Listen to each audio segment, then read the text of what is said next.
उसे सारी मेहनत ज़ाया हो जाएगी, हश्र के मैदान में उसका नमाज उसके मुंह में ना।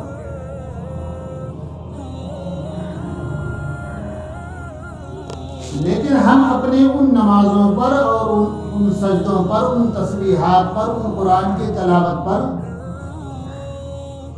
हम मुतमईन हैं। मेरे भाई, सहाबे किराम जैसी नमाज खुदाए पाक कसम क़यामत तक कोई नहीं पढ़ सकता। एक सहाबी, बहुत मशहूर वाक़या है,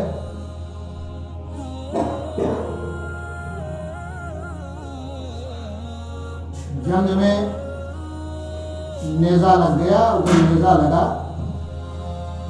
तो वो हड्डी में टकरा करके वो किसी हड्डी के उसमें फंस गया नेज़ा। अब उस वक्त के बड़े बड़े जर्राह और बड़े बड़े हकीम,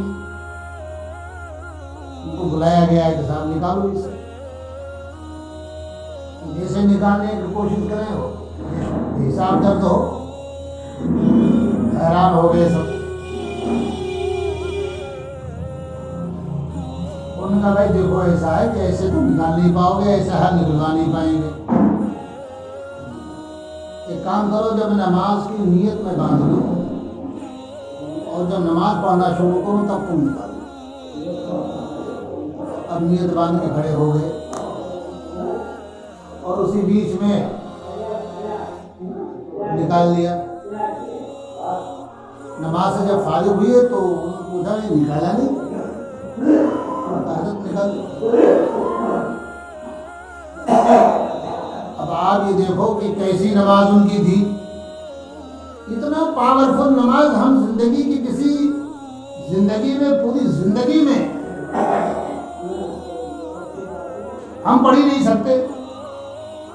इतना पावरफुल नमाज होने के बावजूद, और इतना पावरफुल रोजा होने के बावजूद, और इतना पावरफुल तस्बीहात के बावजूद, सहाबा जब मैदान हश्र का तस्करा होता था, जहन्नम का तस्करा होता था, अल्लाह के गज़ब का तस्करा होता था, तो अल्लाह से फरमाते थे, ए अल्लाह हमें सड़क पर बड़ा ठेकरा बना देते,